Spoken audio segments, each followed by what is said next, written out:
Hello po guys, ito po yung mga alaga ng aking asawa, yung kanya pong mga itik. 300 pieces. 300 pieces po yan, meron po silang sariling swimming pool. Yan po, ayan po ang aking asawa at binabantayan niya at ang kanyang anak na 2 at pamangkin at isang kapatid. Ito po ang mga alaman, ayan po, hanggang dyan sa nakikita nyo yan, alaman po yan ng gulay. Ayan po, oh, mga gulay po yan. Hanggang dun po yan, guys. Ayan po.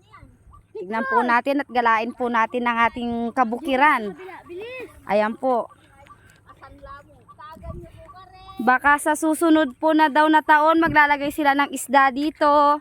Para daw po pag may nagbe-birthday, may paghahanda daw po sila. Para hindi na po bumibili. Ayan po, guys. Susunod na taon naman. O hindi daw po sa susunod na taon, may isda na daw po yan, butete. Ayan, tumatalo na. Mga butete pa lang daw po. Yan po sila, oh. Bayaw naman ni Pulet. Bagong bulot. Ayan po yung biyanan kong lalaki. Dati po mapula, ngayon maitim pa sa negro. Dahil araw-araw po nagbibilad. Nagtatanim ng gulay. Puntahan po natin ang kanilang bahay para po makita ninyo ang bahay ng mga soon nakakainin namin mga itik.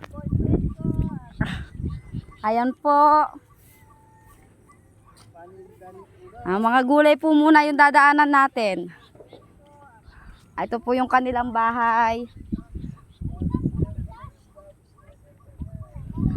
Ayun guys, yung biyanan ko po nandun po nagtatanim na naman ng gulay. Hindi na po nagsawa sa kakatanim. Nandito po kami ngayon sa bundok. Pampatanggal ng stress. Sa susunod po, mga gulay na po, mamumunga na yan. O baka mga basher dyan, bumili kayo sa akin ng gulay. Para may pakinabang ang mga bunganga ninyo. Ito po, pabalik na po kami.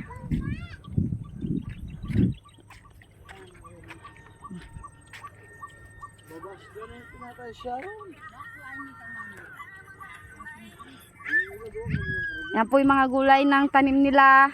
Nung pumunta po kami dito, bagong tanim pa yan. Ngayon po, kinakain na ng uhod ang kanilang mga dahon. Dahil po nag-spray na daw po sila ng palay dito sa mga tabi-tabi namin. O mga basher, hindi po namin lupa to ha. Nakikilupa lang po kami. Are. Yan po, hanggang dun po, gulay po yan. Yan po, yung mga nakakita yung nakabakod na yan. Sa susunod po magla-live ako, magla-live selling po ako ng gulay. Per bundle po tayo, mga suki ha.